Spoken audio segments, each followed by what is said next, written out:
धन्यवाद। जय Hind. Breaking news చూస్తున్నాం।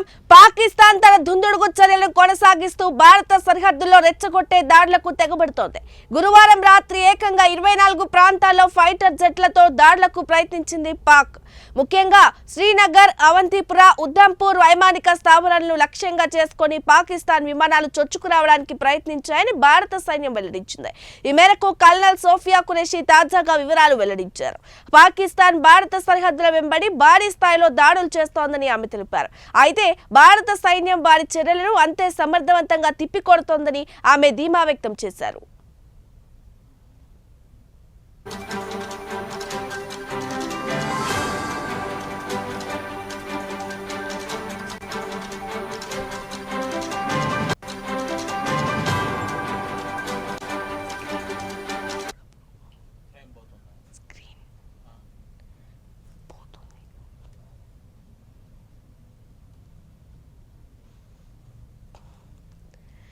పాకిస్తాన్ నిరంతరం రెచ్చగొట్టే చర్యలకు పాల్పడుతోందని ఆమె వెల్లడించారు। గురువారం రాత్రి ఏకంగా 24 చోట్ల మన వైమానిక స్థావరాలపై దాడులకు ప్రయత్నించారని, శ్రీనగర్, అవంతిపుర, ఉధంపూర్ వంటి కీలకమైన స్థావరాలను లక్ష్యంగా చేసుకున్నారని ఆమె తెలిపారు। కానీ భారత సైన్యం వారికి గట్టి జవాబు ఇస్తోందని కల్నల్ సోఫియా ఖురేషీ స్పష్టం చేశారు।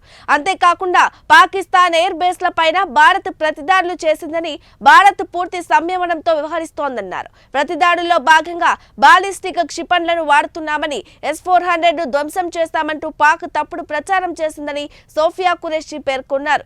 పాకిస్తానీ వరుస దాడులు ప్రాంతీయంగా ఉద్రిక్తతను మరింత పెంచుతున్నాయి।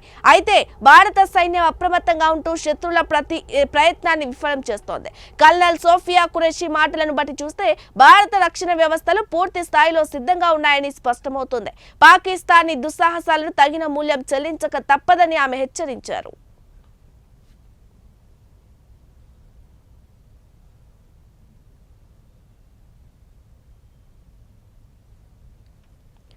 భారత వైమానిక దళం కూడా పాకిస్తాన్ ఫైటర్ జెట్లను సమర్థవంతంగా అడ్డుకుందని తెలుస్తోంది।